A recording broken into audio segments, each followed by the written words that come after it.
مسلماً تا به حال به این فکر کرده ایم که ما آدم‌ها از کجا اومدیم، ولی تا به حال جوابی که اثبات شده باشه و 100% درست باشه به ما داده نشده.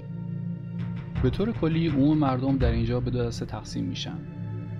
دسته اول کسانی هستند که به صورت علمی به قضیه نگاه میکنن و میگن ما با توجه به نظریه تکامل باید طی هزاران سال تکامل یافته باشیم.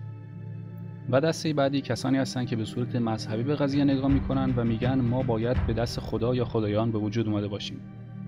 اگه بخوایم به صورت علمی به این قضیه نگاه کنیم، در اینجا مشکلاتی غیر عادی وجود دارن که هیچ یک از مجامع علمی به صورت حتمی بهشون پاسخ ندادن.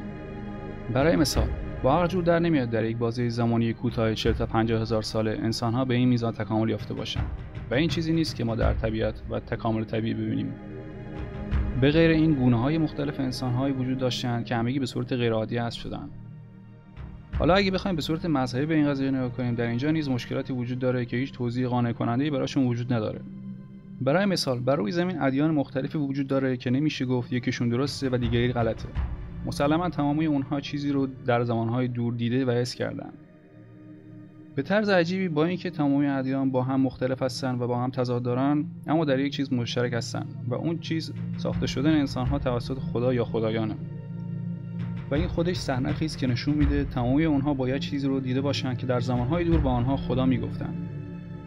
به طرز باور نکردنی هر دو این دیدگاه علمی و مذهبی درست و در همین حال غلط هستن. در واقع جواب شگفت‌انگیز ترکیبی از این دوست. در اصل وقتی این دو دیدگاه رو با هم ترکیب میکنیم همه چیز منطقی‌تر و عقلانی‌تر به نظر میرسه. حالا از خودتون میپرسید که یعنی چی این دو دیدگاه کاملا متضاد رو با هم ترکیب کردن؟ چیزی که اینجا خیلی جالبه اینه که دسته سومی هم به وجود میاد وقتی که این دو دیدگاه با هم ترکیب میشن و اون دسته فضایی‌های غیرزمینی هستن. حالا این چطور ممکنه؟ در واقع اگه به دی ان ای انسان‌ها از لحاظ علمی نگاه کنیم می‌بینیم که انسان‌ها 98.8% ژن مشترک با شامپانزه‌ها دارن. و این دقیقاً با نظریه تکامل که میگه ما انسان‌ها از شامپانزه‌ها به وجود اومدیم همخونی داره. و این چیزیه که ما از زمان بچگی راجبش می‌دونیم و بهمون گفتن.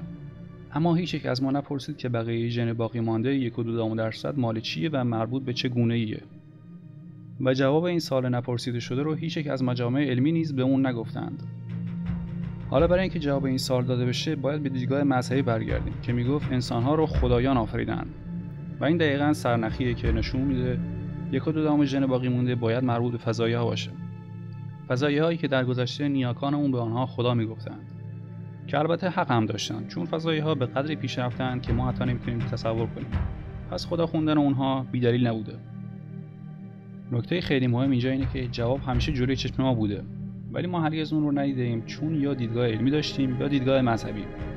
ولی جواب درست در واقع از حد تعادل این دو دیدگاه مختلف میاد. پس بنابراین مهمه که همه چیز رو به طور کامل رد نکنیم و چیزی رو هم به طور کامل قبول نکنیم. چون جواب درست ترکیبی از سرنخ‌هاست. پس برای اینکه به جواب درست برسید دید و فکرتون رو آزاد کنید و تعصب رو چه علمی و چه مذهبی به صفر برسونید. چون تعصب ما رو توی نقطه نگه می‌داره و مانع پیشرفت میشه.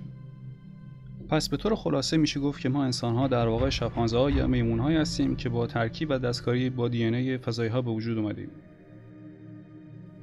و بی‌دلیل نیست که استیو گیتاریست معروف آمریکایی در آخر آهنگش به اسم For the Love of God میگه که شاید انسان باشیم ولی همچنان حیوانیم. We may be human, but we're still animals.